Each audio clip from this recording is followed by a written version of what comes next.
Waking Up to Serenity, Unlocking the Door to Emotional Sobriety by Angelo. Chapter 12. The Promises. The upside of the deal on offer is what is known as the promises. These promises are often read out at the end of meetings in the UK and are of course the promises of recovery. They offer a vision of what life in recovery really can look like. The promises appear at the end of the section on Step 9 in the book Alcoholics Anonymous on pages 83 and 84. The wording is as follows. Quote, "If we are painstaking about this phase of our development, we'll be amazed before we are halfway through. We're going to know a new freedom and a new happiness. We will not regret the past nor wish to shut the door on it. We will comprehend the word serenity, and we will know peace. No matter how far down the scale we have gone, we will see how our experience can benefit others. That feeling of uselessness and self-pity will disappear. We will lose interest in selfish things and gain interest in our fellows. Self-seeking will slip away.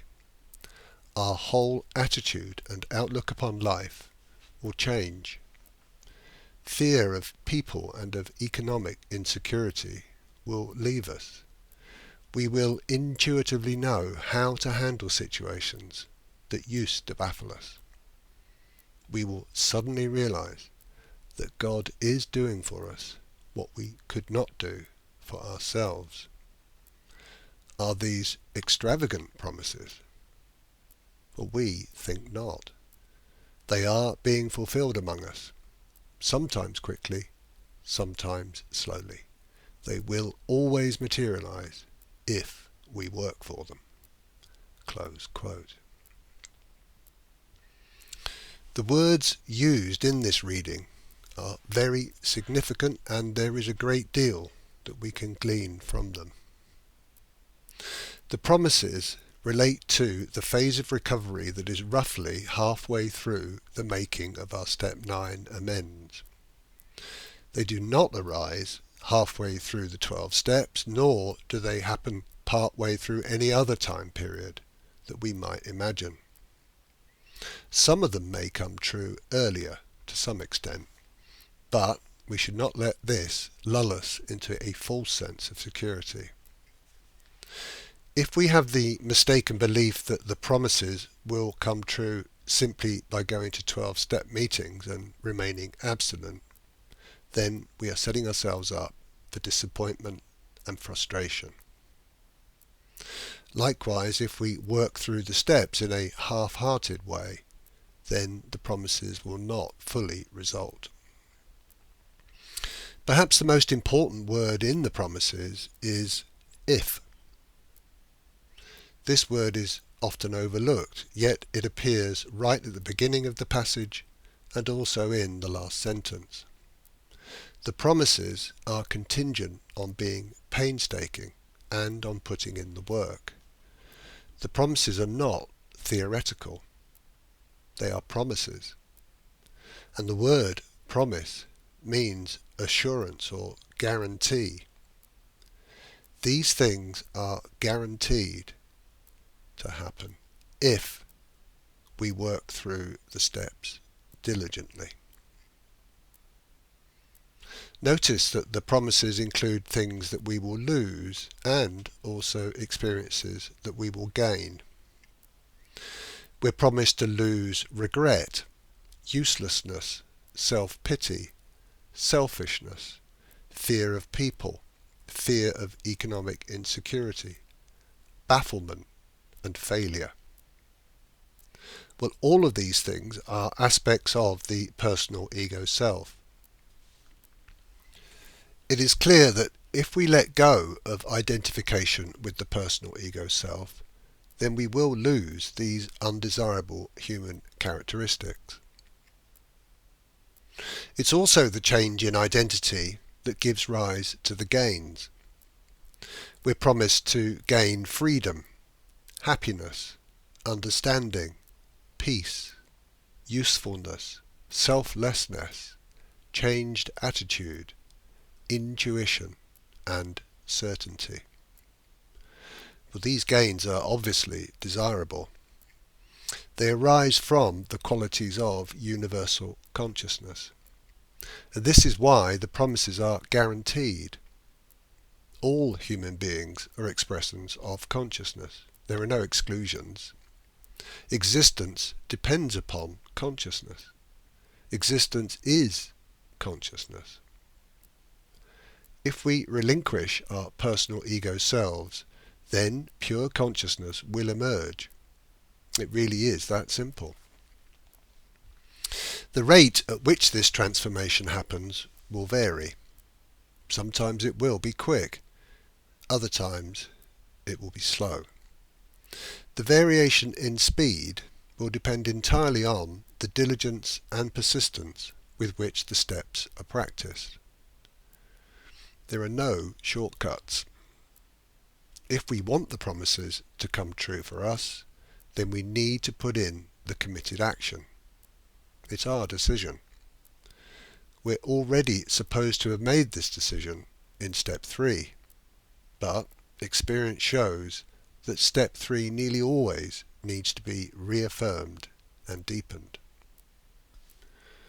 The step 9 promises are the carrot that works in tandem with the stick of step 1.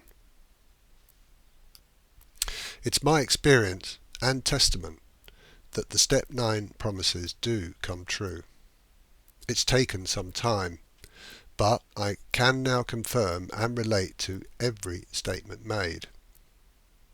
The promises may seem extravagant from the point of view of the personal ego self, but they undoubtedly do come true as personal identification gradually fades.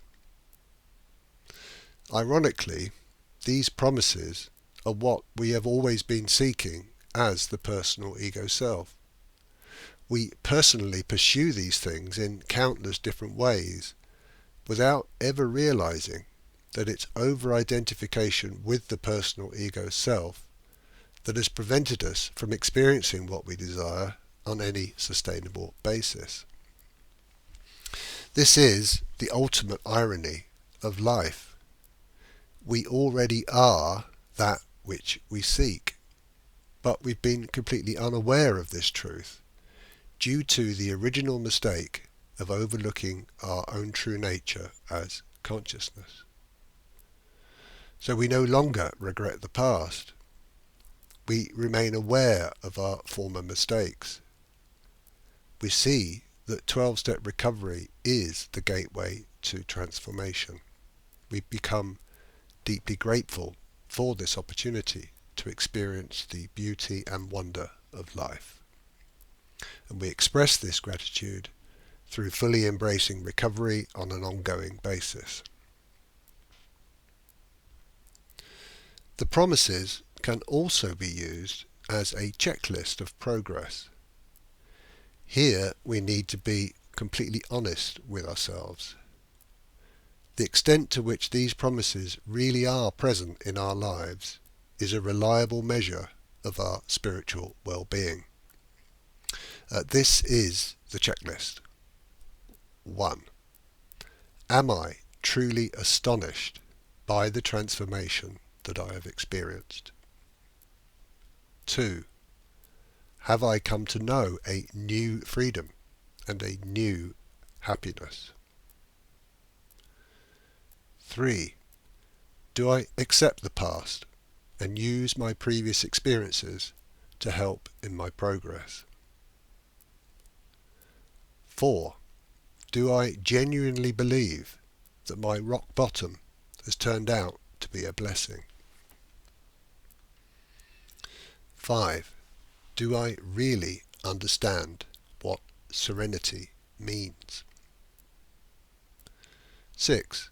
Is my life peaceful? 7. Do I see that my rock bottom is of tremendous importance in helping others? 8. Do I sometimes still suffer from feelings of uselessness and self-pity? 9. Have I genuinely lost interest in selfish pursuits? 10. Am I fully focused on being of service to others? 11. Have I let go of personal self-seeking in all aspects of my life? 12. Do I still suffer with self-centered fear in social situations? 13. Do I still worry about financial insecurity?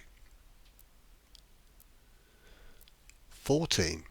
Do I continue to use my personal mind to deal with life?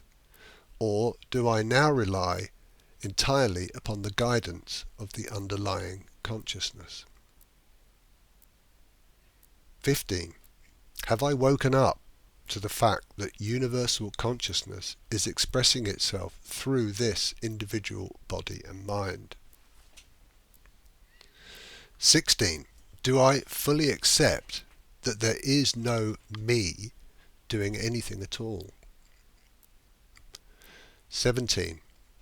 Can I honestly say that all of these promises have come true in my experience? 18. Do I continue to take a painstaking approach to recovery? 19. Have I really had a spiritual awakening? And 20. Do I devote myself to carrying the message of recovery to others? Well, this is a challenging checklist. I doubt that any of us would score 20 out of 20. If we desire emotional sobriety, then this checklist can show us what needs to be worked on. In truth, though, there's only one thing to work on. We need to cut the root of our troubles and let go of personal self-identity.